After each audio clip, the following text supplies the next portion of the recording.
E aí, pessoal? Bem-vindos a mais um Deep Dive. Opa! Hoje a gente vai mergulhar num tema, vamos combinar, né, que pode dar um nó na cabeça. É verdade. A escatologia cristã. É isso aí, vamos falar do fim dos tempos? Fim dos tempos, todo mundo quer saber, né? E para me ajudar nessa missão quase impossível, tem aqui comigo o Lucas, um especialista em escatologia. Lucas, seja bem-vindo. Valeu, prazer estar aqui com vocês. Beleza. Bom, a escatologia é um tema, né, cheio de nuances, É, símbolos e, claro, controvérsias. muita controvérsia. É tanta interpretação diferente que às vezes a gente fica mais perdido que segue em tiroteio. Mas é por isso que a gente tá aqui. Para tentar clarear um pouco as coisas, a gente vai mergulhar nos textos bíblicos, nas diferentes visões teológicas e até dar uma olhada na história para entender como esse tema foi interpretado ao longo dos séculos. É isso aí. E já aviso os nossos ouvintes, preparem-se para questionar tudo o que vocês acham que sabem sobre o fim dos tempos. Quem sabe a gente não sai daqui com uma nova perspectiva. Boa, com certeza. E Lucas, para começarmos, que a gente falar um pouco sobre as diferentes escolas de interpretação escatológica. Afinal, antes de entrar nos detalhes, é importante entender que existem diferentes formas de ler os textos bíblicos sobre o fim dos tempos.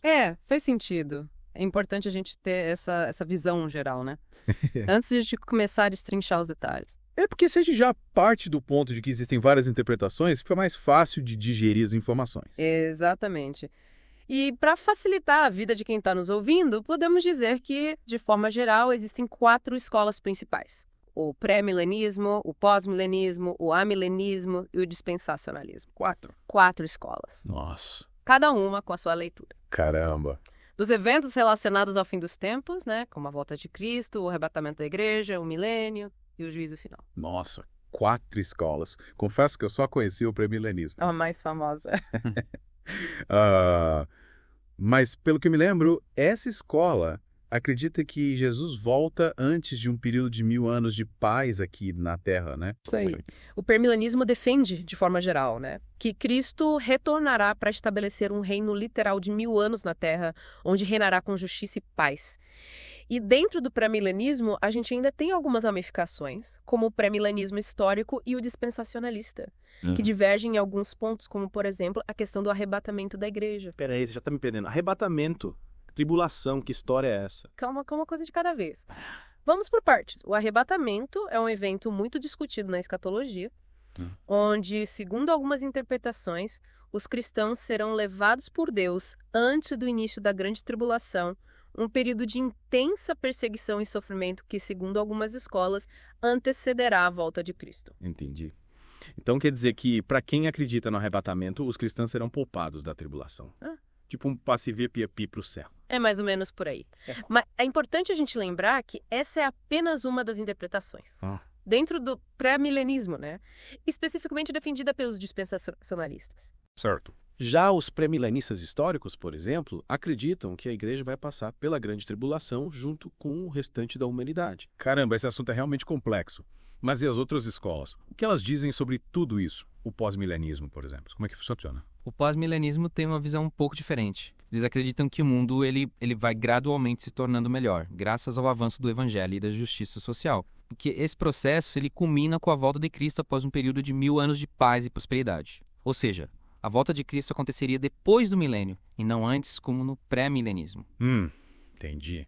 Então, nesse caso, a gente teria um papel mais ativo na construção desse reino de paz aqui, na Terra, certo? Exatamente. Os pós-milenistas acreditam que a igreja tem um papel fundamental na evangelização e na transformação do mundo, preparando o terreno para a vinda do reino de Deus. Legal. E o amilenismo? O que eles pensam sobre o milênio? O amilenismo tem uma visão mais simbólica sobre o milênio. Eles não acreditam em um reino literal de 1000 anos na Terra, mas interpretam esse período como representando o reinado espiritual de Cristo na igreja durante a era presente. Ou seja, para eles o milênio já está acontecendo. Que, em certo sentido, sim.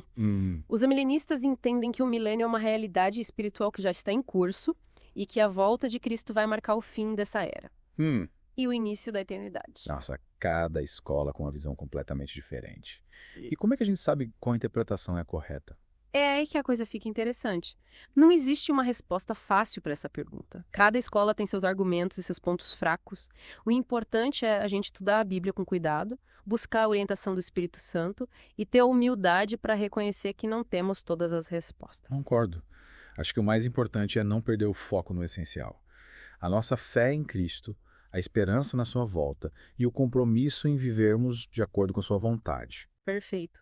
E por falar em viver de acordo com a vontade de Deus, acho que seria interessante a gente discutir um pouco sobre a influência do contexto histórico na interpretação da escatologia. Você não acha? Com certeza. Acho que entender o contexto histórico em que os textos bíblicos foram escritos é fundamental para a gente ter uma interpretação mais completa e precisa. Principalmente quando a gente fala de escatologia. Por exemplo, a forma como os cristãos da igreja primitiva, que viviam sob intensa perseguição do Império Romano, interpretavam o livro de Apocalipse era completamente diferente da forma como ele foi interpretado na Idade Média, quando a igreja católica já tinha grande poder e influência. Nossa, verdade? Uhum. Nunca tinha parado para pensar nisso. Mas faz todo sentido. O contexto histórico influencia a forma como a gente lê e interpreta os textos. Sem dúvida. E, para te dar um exemplo mais concreto, pensa na figura do anticristo, uma figura central na escatologia cristã. Ao longo da história, o anticristo foi associado a diferentes figuras. Desde o imperador romano Nero até líderes políticos e religiosos contemporâneos. Nossa! Então quer dizer que a interpretação de quem é o anticristo pode mudar de acordo com o contexto histórico. Exatamente. E isso nos mostra que a escatologia não é um tema estático, imutável. A forma como a gente interpreta as profecias, os símbolos bíblicos, está sempre em diálogo com o nosso tempo, com nossos medos e esperanças. Puxa, eu tô impressionado com a quantidade de informação que a gente já abordou até agora. E acho que essa última parte, sobre a influência do contexto histórico, é fundamental para a gente entender a complexidade da escatologia. Concordo. É importante ter em mente que a interpretação dos textos bíblicos sobre o fim dos tempos não é uma ciência exata. Existem diferentes perspectivas, diferentes escolas de pensamento e diferentes leituras possíveis. E acho que essa diversidade de interpretações é o que torna a escatologia um tema tão fascinante, não é mesmo? Com certeza. E para mim, o mais importante é que, independente da escola que seguimos ou da interpretação que defendemos, a escatologia nos leve a vivermos com mais esperança, fé e amor. Falou e disse. Acho que essa é a mensagem principal que a gente precisa tirar de tudo isso. Com certeza. E pra gente finalizar essa primeira parte do nosso Deep Dive, que tal a gente falar um pouco sobre a questão do simbolismo na escatologia? Boa. Acho que essa é uma ótima maneira de encerrarmos essa primeira parte. Afinal, o livro do Apocalipse, por exemplo, tá cheio de símbolos e imagens que, vamos combinar, não são nada fáceis de entender. Pois é, e é justamente por isso que a gente precisa ter cuidado para não cair na armadilha da interpretação literal. O Apocalipse, assim como outros textos proféticos da Bíblia, usam uma linguagem simbólica para transmitir mensagens que vão além do sentido literal das palavras. E como é que a gente faz para interpretar esses símbolos da maneira correta? Essa é a grande questão. Não existe uma fórmula mágica para isso. Mas alguns princípios podem nos ajudar a ter uma interpretação mais equilibrada e coerente com o restante da Bíblia. Quais princípios? Bom, em primeiro lugar, é importante a gente lembrar que a Bíblia é um livro unificado, com uma mensagem central que se desenvolve ao longo de toda a sua narrativa. Então, na hora de interpretarmos os símbolos do Apocalipse ou de qualquer outro livro profético, a gente precisa levar em consideração um contexto bíblico mais amplo. Entendi. Tipo, a gente não pode interpretar um símbolo isoladamente, sem levar em consideração o que o restante da Bíblia diz sobre aquele tema, certo? Exatamente. E, além disso, a gente precisa ter em mente que a linguagem simbólica é, por natureza, polissêmica. Ou seja, o mesmo símbolo pode ter diferentes significados e interpretações. Isso faz sentido. Mas como é que a gente sabe qual interpretação é a mais adequada? Aí entra o nosso papel como intérpretes. A gente precisa usar o nosso discernimento, a nossa razão e principalmente a orientação do Espírito Santo para encontrar a interpretação que faz mais sentido dentro do contexto bíblico, histórico e teológico. Caramba, eu tô vendo que interpretar a escatologia não é tarefa fácil.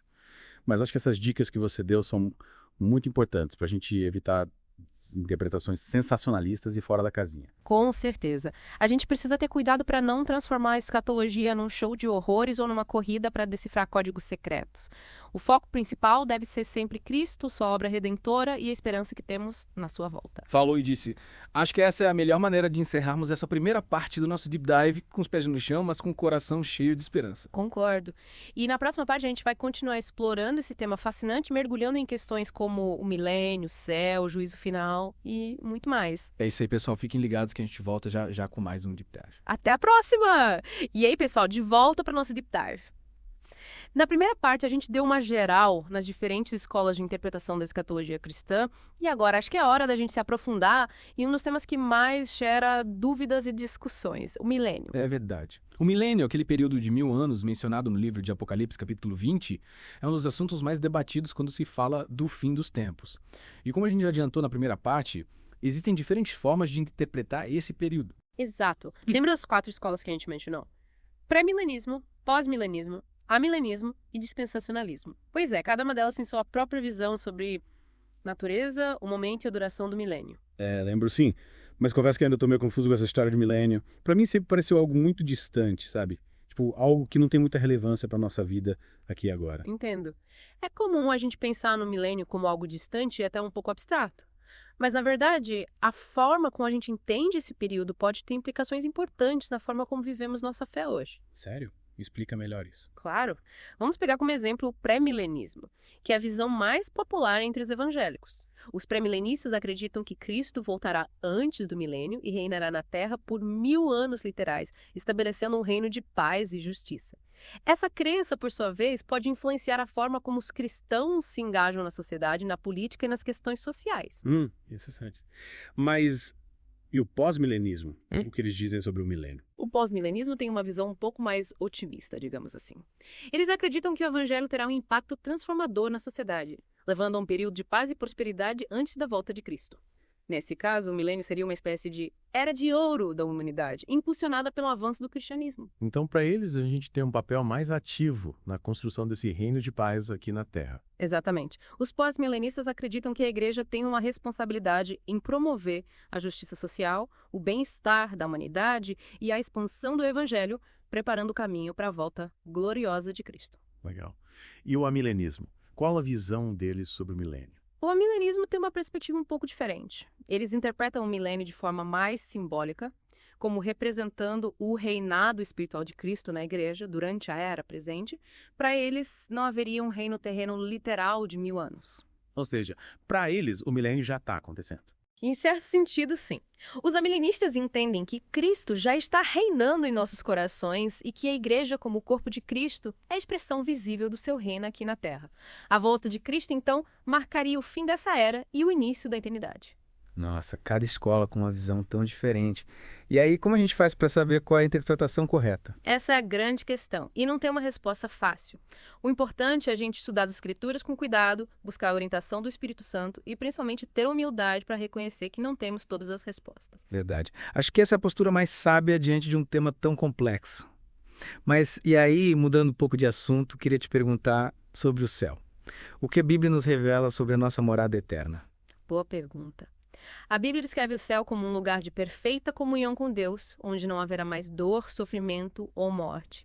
É nossa morada eterna, onde viveremos em plenitude e alegria na presença do Criador. Me lembro de um versículo lindo do Apocalipse que fala sobre isso. Ele enxugará de seus olhos toda lágrima, e não haverá mais morte, nem haverá mais pranto, nem clamor, nem dor, porque as primeiras coisas já passaram. Que bela lembrança. Esse versículo nos traz uma imagem consoladora do céu, um lugar de paz e restauração completa. E como você interpreta a Nova Jerusalém, essa cidade celestial que é descrita no Apocalipse? A Nova Jerusalém é um símbolo poderoso da consumação do reino de Deus.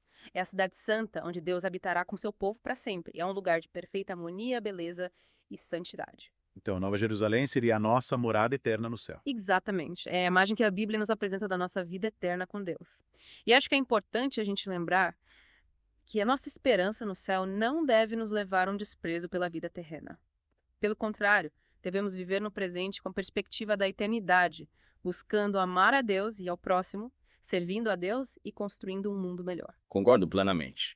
A nossa fé não é uma fuga da realidade, mas sim um chamado para vivermos com propósito e esperança, transformando o mundo ao nosso redor. Exatamente. E por falar em viver com propósito, que tal a gente discutir um pouco sobre os sinais da volta de Cristo? Afinal, a Bíblia nos apresenta alguns eventos que antecederão a segunda vinda de Jesus. Com certeza. Mas já aviso aos nossos ouvintes. O objetivo aqui não é fazer previsões ou alimentar especulações, mas sim analisar o que a Bíblia nos diz sobre os sinais da volta de Cristo e como devemos nos preparar para esse grande dia. Perfeito. Importante a gente lembrar que a Bíblia nos alerta para não cairmos na armadilha de querer marcar datas ou decifrar códigos. Ninguém sabe o dia, nem a hora da volta de Cristo, somente o Pai. É verdade. Mas a Bíblia nos apresenta alguns sinais que indicam a proximidade da volta de Cristo, como guerras, fomes, terremotos, perseguição aos cristãos, a pregação do evangelho a todas as nações e o aumento da iniquidade. Exatamente. Esses sinais nos mostram que vivemos em tempos difíceis, tempos de instabilidade e incertezas. Mas, para os cristãos, esses sinais também devem ser um chamado à vigilância e à esperança. Sim. Afinal, a Bíblia nos exorta a vivermos como se a volta de Cristo fosse acontecer a qualquer momento, preparados para o encontro com nosso Senhor. Exatamente. E me lembro de um versículo que ilustra bem essa postura de vigilância. Em Mateus 24:44, Jesus diz: "Por isso vocês também estejam preparados, porque o Filho do Homem virá numa hora em que vocês não esperam." Que importante lembrete. A volta de Cristo será repentina e inesperada, como um ladrão que chega de noite. Exatamente. E por isso devemos viver em constante estado de prontidão, buscando a santificação, o serviço a Deus e a proclamação do Evangelho. Acho que é importante a gente destacar um ponto fundamental para os nossos ouvintes.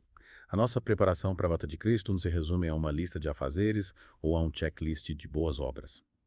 A verdadeira preparação envolve uma transformação interior, um relacionamento íntimo com Deus e um compromisso com a sua vontade. Concordo plenamente. A escatologia não deve nos levar a um ativismo frenético ou um moralismo vazio.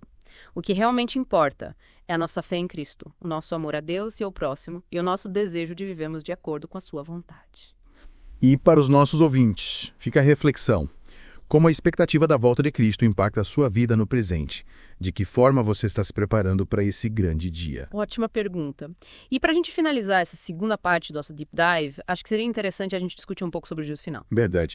O juízo final, esse grande evento descrito no livro de Apocalipse, é um dos temas mais desafiadores da escatologia cristã. Certeza. E para o pessoal que está nos ouvindo, já adianto que o juízo final não é um tribunal arbitrário e cruel, mas sim um ato de justiça e amor de Deus. Explica uma coisa.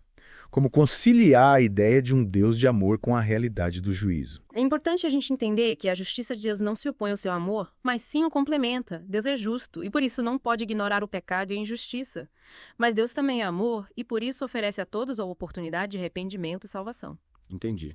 Então o juízo final não é um ato de vingança, mas sim de justiça e restauração. Deus julgará o mundo com justiça e misericórdia. Exatamente. E tem um versículo em Romanos, capítulo 2, versículos 6-8, que ilustra bem essa ideia.